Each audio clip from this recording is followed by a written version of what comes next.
Good morning. Today's topic of discussion is Ishta, Nishtha. Word is a little difficult for those who are not conversant with the Sanskrit.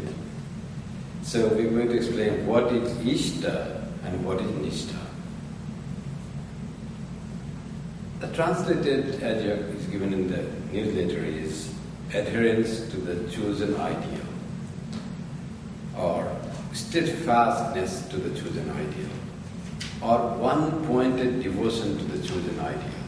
So here the word comes more emphasis on the chosen ideal. That is the Ishta, chosen ideal. There is one beautiful article by Swami Vivekananda. Ishta is the name of the article. It's in the Bhakti Yoga.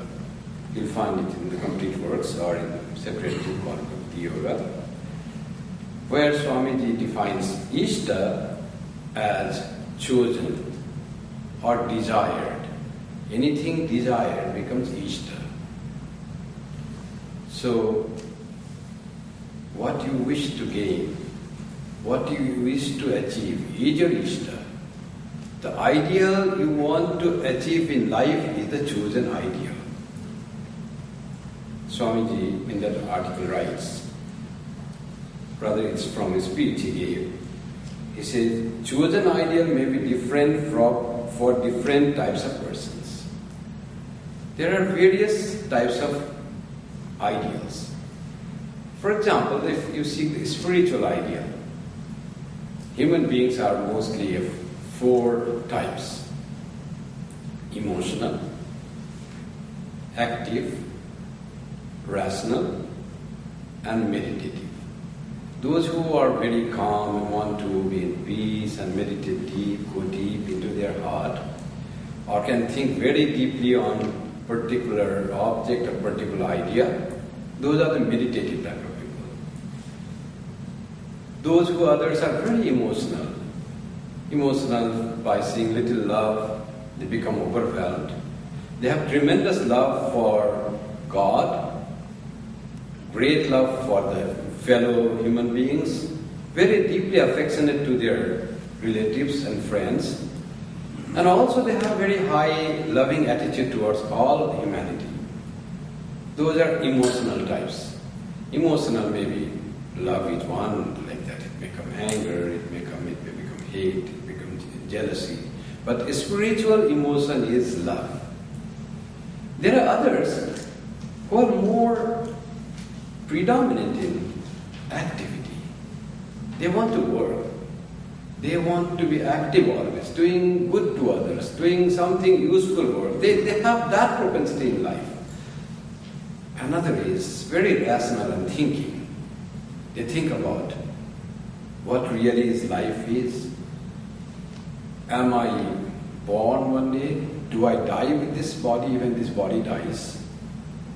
What is I? Am I this body alone? Or this body and mind alone? Do I die after the death of the body? Many religions say, no, you don't die with the death of the body, you remain. Some say you go to heaven immediately after death, some say you go to rebirth, some say you lie down in the grave and when the Savior comes you will be released. But you don't die with the death of this body and non-manifestation of this mind. Those rational type also think. The people who think about there is something living after death of the body, they often don't think what happened before I was born. So if they rationally think, if I live after death as the scriptures of all religions say, then what happened before I was born? There must be some existence. So this thought takes to reincarnation. Someone said this thought of reincarnation is coming slowly into all religions, particularly in Christianity. People think about reincarnations. Some in higher criticism, they said when the Christianity was developing, there was a theory of reincarnation, that there is the karma and the reincarnation is there.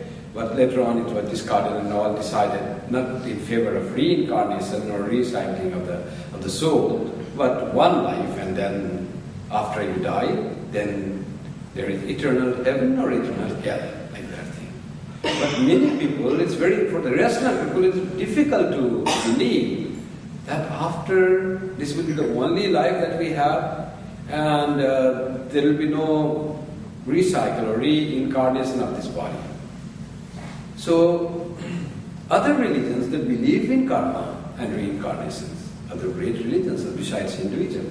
Buddhism believes in karma and reincarnation. Sikhism believes in karma and reincarnation. So even the Jains, they believe in reincarnation. So many rationally thinking religions, they believe. Even Christianity, they say early Christianity, they were the belief in reincarnation. So these major four types of persons are there in humanity. But every person has one type of trait or character in prominence, but all will have some other. Those who are very active also at one time like to go deep into thought, who am I? Or would like to love everyone. So emotional aspect and rational aspect will be there in even the active persons. Similarly, those who are really devoted, very emotional, they also have the tendency to work, tendency to meditate, tendency to think. So these traits are in all human beings. All these four traits are there. But some trait is prominent. According to that, the chosen ideal for that person will be Karma Yoga, Jnana Yoga, Bhakti Yoga, or Raja Yoga or Dhyana Yoga. Like that, different ideals. But these four are the major parts of the human beings, major components. Each of this division, four divisions, can be divided into several divisions. And people can be of different types. That's what the chosen ideal thing comes. You cannot say that one person has to think it this way. Everyone will have his or her own chosen ideal, her own way of his spiritual practice, and his or her own way of thinking about God. Idea of God varies from person to person. Every person has his or her own idea of God. And that idea of highest reality or God becomes that person's chosen ideal. Suppose many persons like Krishna. Krishna will also vary. To some, the Bala Gopala Krishna is the chosen ideal. I love that baby Krishna. That becomes the chosen ideal. For other, Krishna from Kurukshetra. For other, Krishna of Vrindavan. You see, among the Krishna, all are devotees of Krishna. How different people have different Ishta. So this is all about the Ishta. So Swami Vivekananda says in that article that this ideal, the Ishta should be kept secret.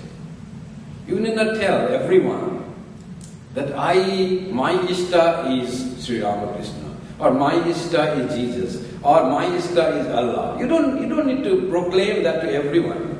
That is your very secret and sacred, very inner and pure thing that you keep within your heart.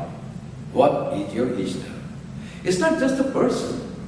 Among the worshippers of Sri Ramakrishna also, there will be various ideas about the Sri Ramakrishna. Which aspect of Sri Ramakrishna really inspires you? That's your very own. When you meet another devotee of Sri Ramakrishna and say, I like the Sri Ramakrishna, that aspect, you will say, no, that is not the final aspect. The real aspect is as I think. Everyone thinks that I am the best thinker. I am the holiest person. So there the problem comes with the conflict. Swami Vivekananda goes to say that some people are so dogmatic in the thought that if you do not accept the way they think, they can go any extent. They can go any extent to not to accept, disrespect, or even harm you. Because there's so much of thought that this alone is the way to worship God. Anybody that differs in idea of God and the way of worship is not right, is not correct. So that idea, if we become too much dogmatic and think my way alone is the most right, everyone else is incorrect. So Many will try to bring those people who are treading other way and reaching the same goal to bring their own fold by any way they will like. Or some will even dislike them and will not consider them as a person of the society and will try to discard them from anything. And there might be physical harm in some extreme cases. Oh, you don't believe God as I believe, then you do not have right to live. That things also come. That becomes the Ishta, you see. Some have the Ishta in thinking that girls should not read in school. That is then become ideal. Now that wrong ideal becomes the Ishta. For us it is wrong because Swami Vivekananda discussed what is wrong and what is right. Why we consider that ideal, we say that particular part, half part of our society should not have proper education. Half other can have. Why is that? Why is that incorrect? Why I say that incorrect? Am I becoming dogmatic and I am trying to impose my own thought to those people? That lesson. If we are rational, we can understand. If you love human beings as one, you understand. If you don't distinguish between men and women, you understand why that is unacceptable to us. All should have opportunity for education, for prayer, for worship, for realization of the highest truth, for word. Every human being should be treated as a human being, not according to gender, but as the human being. If there is something wrong in that, so that ideal is not acceptable to me and is not acceptable to many thinking persons of the society. But some will adhere to that. That should be the case. That becomes their Ishta. So, Swami Vivekananda will say, Ishta idea should be kept secret. You can talk it to the like-minded person. You can talk to a guru that you have this Ishta, I like that Ishta, and they will give you unselfish suggestion. They will not try to mold you in their own thought, but will try to help you to progress in your own thought. So that is helpful. When you talk about your Ishta, or your thought about God, or experience what you had in your spiritual practice to a person who really is unselfish, who is quite advanced in spirituality, then that person will help. But everywhere we talk, oh, I like this, then it may be conflict, and conflict will lead you to disbelief or in fight. Oh, I was perhaps wrong. I should not have worshipped Krishna of Kurukshetra, who spoke Gita. Bal Gopal is the best, because that person I like and I feel that then he worshipped the Krishna of the boy, baby Krishna, that should be the thing. After that you meet someone who loves Vrindavan Krishna, who was very loving to everyone, Gopas and Gopis, and they say, oh, that is the ideal, so this is also like that. There comes the thing of Ishta, Nishtha. We'll come to that still later.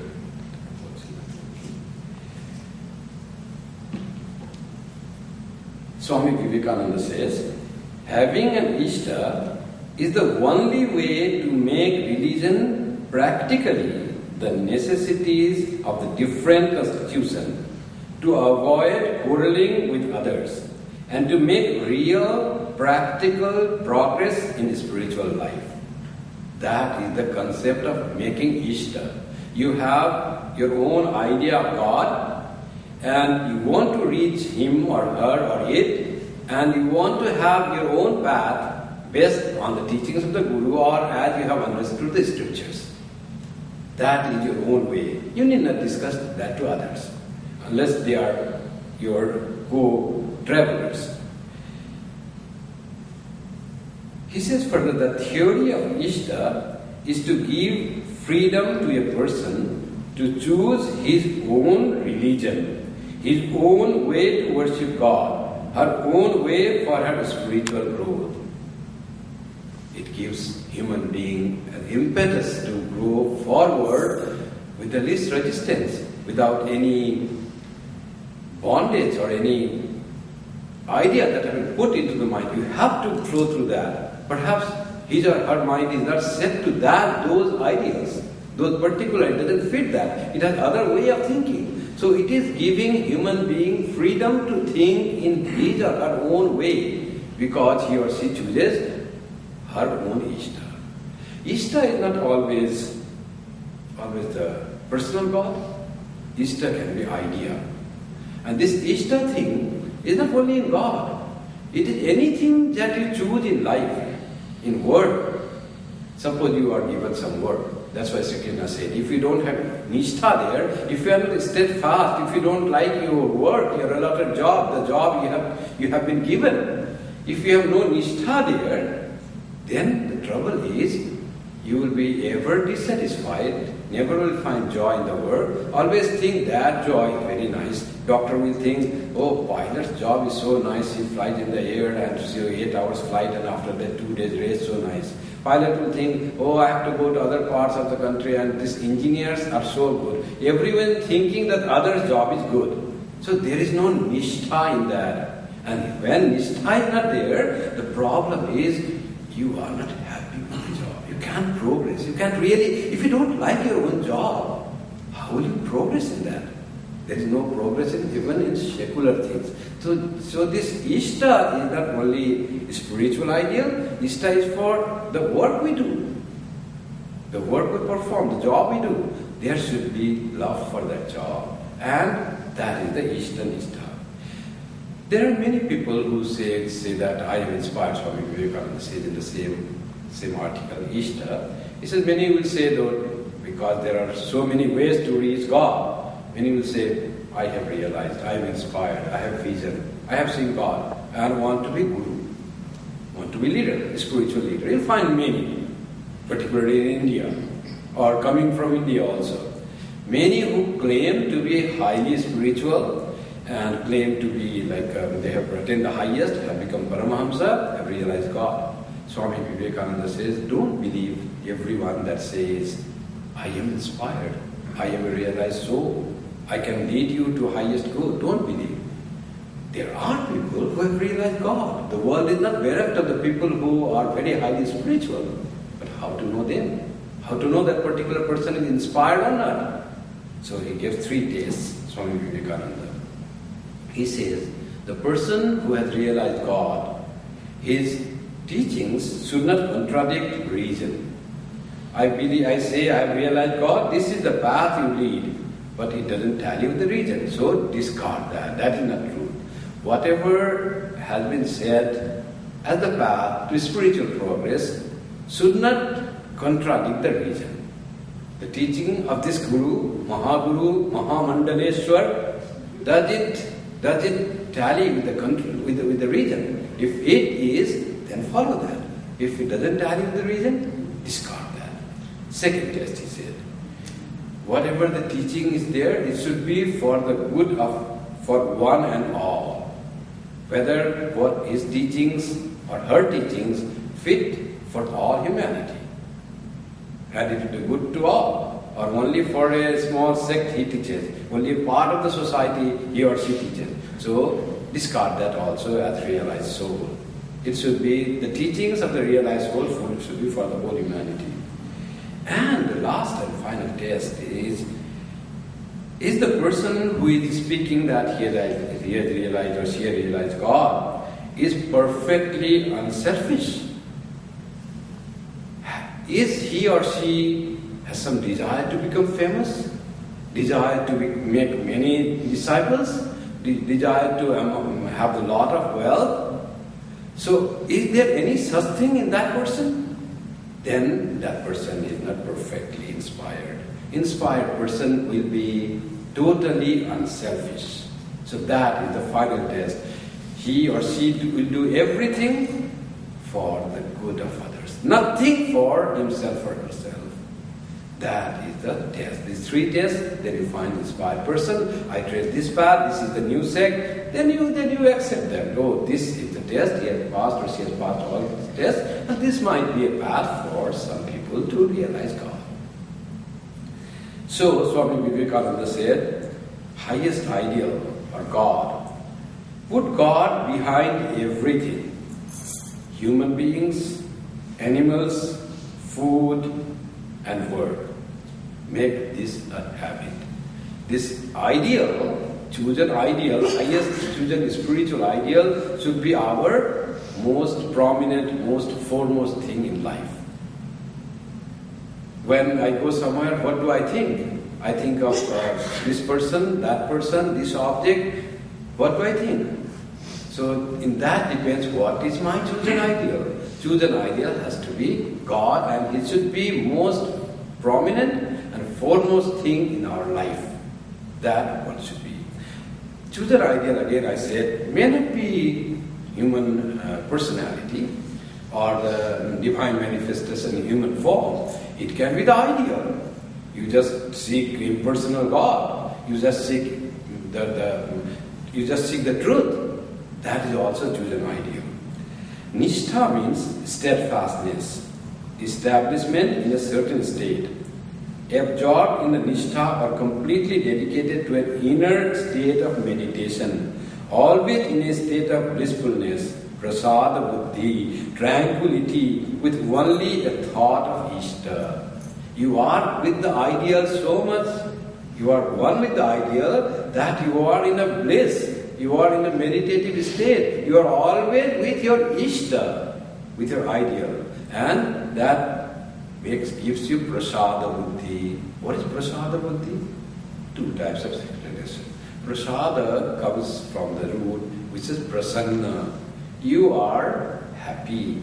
The happiness is such strong that it doesn't go away with minor things in the world. Big problems comes, it may go for some time. For 1 hour, for half a day, but again you regain your prasannata, your happiness, your union with your Ishta. That is prasada buddhi. Another prasada buddhi is you do everything as gaining from God. Everything God gives you. Some person comes and says good word to you. You say, oh, my Ishta has sent this person to speak to me. Everything you relate with God, and everything comes as prasada, sacrament, as the grace of God, flowing through God. Any nice food you get, it is prasada, it's from God. You go and you suddenly fall and you break your leg, oh, it's from God. That is also prasada. You break, you don't say, by the grace of God, I was going and the car passed by and I was saved by just hair's breadth, nothing happened.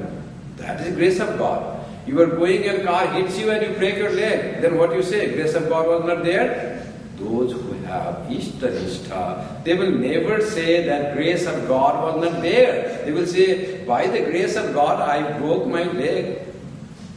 Why? There might be something good. The one good is your prarabdha karma is worked out. Something was to be broken, perhaps you was to be killed, only your leg is broken. Always try to think positive. Another is, there might be some reason that with breaking leg, that might be something good. God is testing you. How much this fellow, my devotee who claims to be great devotee himself or herself, thinks that everything comes from me. When we are able to feel that everything has come from God as prasada, it's prasada buddhi. Someone comes and praises you, Lord, thy be praised, thee be praised. Someone comes and insults you, Lord, thee be praised. You don't, it doesn't matter. All comes as prasada buddhi. And what happens with the prasada buddhi? Both ideas of prasada buddhi come into one. You are always happy. When someone praises, you are happy. Someone blames, you don't become unhappy. You may not be, if you are very highly advanced, then you are happy with insults also, like Buddha. Like Buddha, you don't mind people saying that thing. And you make some positive thought about that. Oh, God wants to test me whether I react with somebody's insult or not. I am not going to react. I am your child. I am your son. I am your servant. I will be strongly, I have faith in you, and that you are testing me. I will not fail, my Lord. Please give me strength. I never fail. Prasada buddhi. That comes from Ishta Nishtha. When you have steadfast devotion to the ideal, then this type of development comes in us. We grow, we just bloom in our inner stature. Thakur, not even he could hear spoken ill of any sect or other religion. We find as a rule that liberal and sympathetic sects lose the intensity of religious feeling, and in their hands, religion is apt to degenerate into a kind of politico-social club of life. Swami Vivekananda's ideas.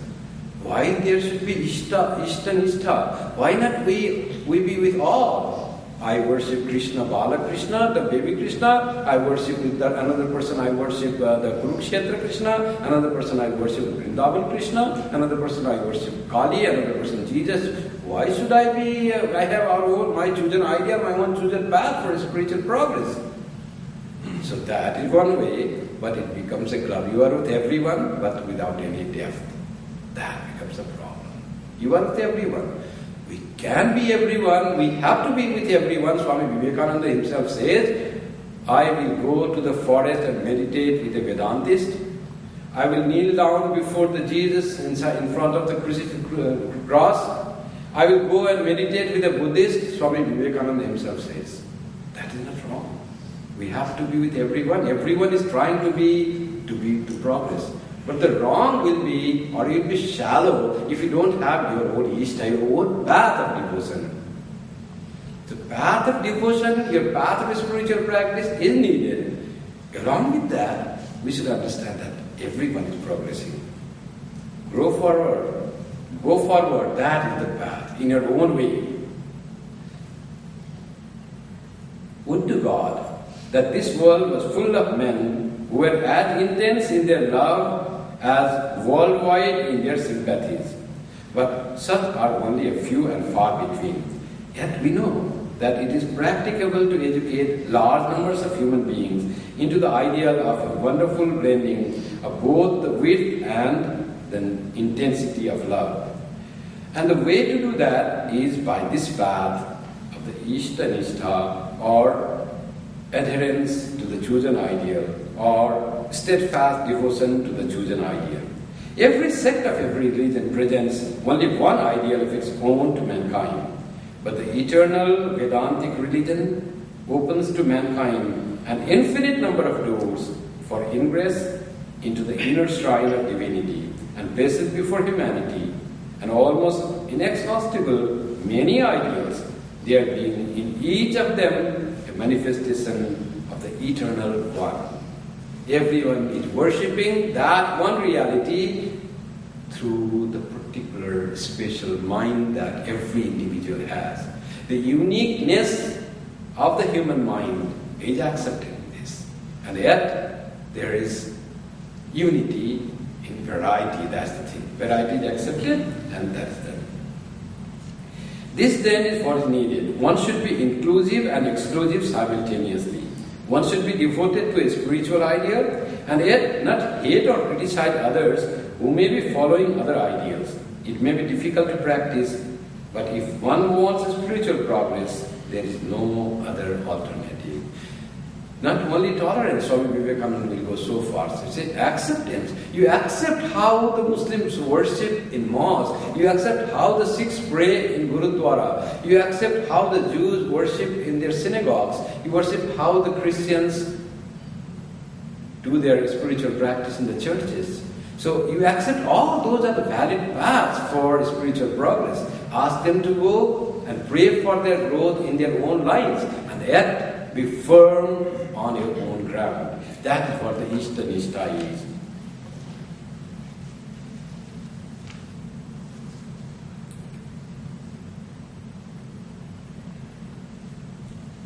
There is a story of Hanuman, who was a great worshipper of Rama.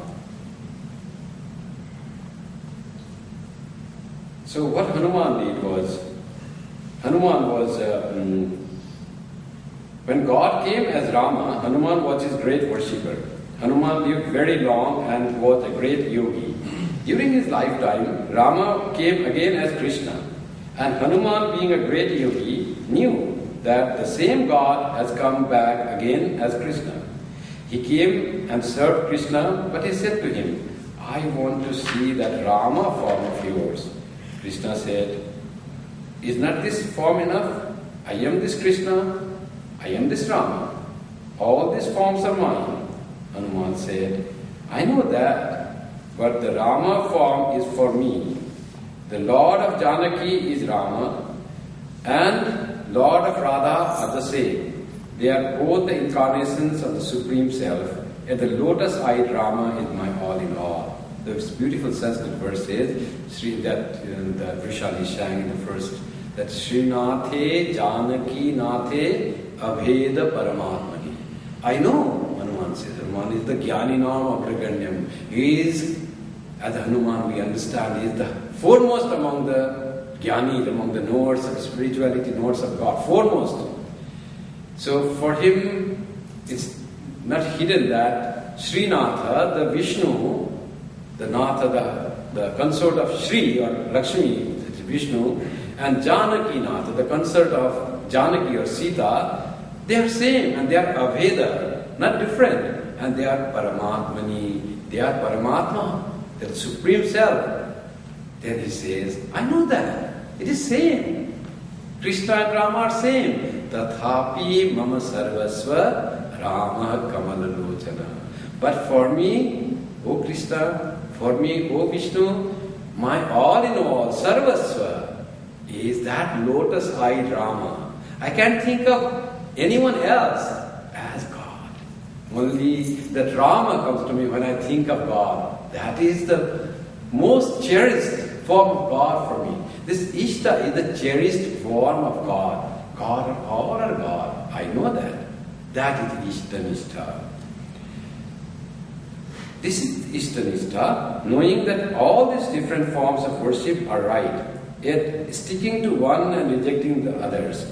We must not worship the others at all. We must not hate or criticize them, but respect them. What is meant here is, you respect all. You don't hate anyone, but you are firm at one place.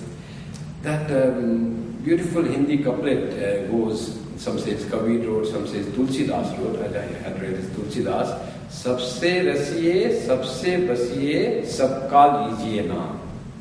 Haji, haji karte rahiye, baithe apna tham. So it says, sabse rasiye, be joyful with all forms of God.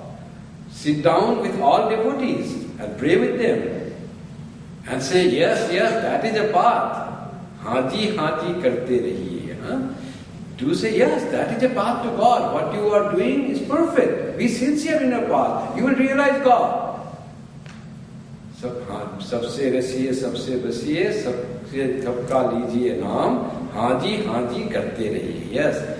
Baithe apna tham. That is comes Ishta Nishtha. Be firm at your place. Don't deviate from that. Your Ishta, your ideal, Mother Kali, Sri Ramakrishna, Chaitanya, Jesus, Allah, Guru Nanak, Omkar, whatever you have chosen, your chosen ideal, that is the one who will deliver you, will liberate you, will give you everything that you seek in this life, and who will give you after your death where you want to go. That is the power of chosen ideal. Not deviating from that. Not today Ramakrishna, tomorrow Krishna, tomorrow Kali, then Jesus, not that. Ramakrishna I have chosen, Ramakrishna I get everything. In him is Kali, Krishna, Balakrishna, Jesus, Allah, everything is there. Ramakrishna is really there. He practiced all. And all came and merged in him. Jesus comes and embraces, merges, Sita comes and merges, everything merges in him. So Ramakrishna ideal to the followers of Ramakrishna is the highest ideal.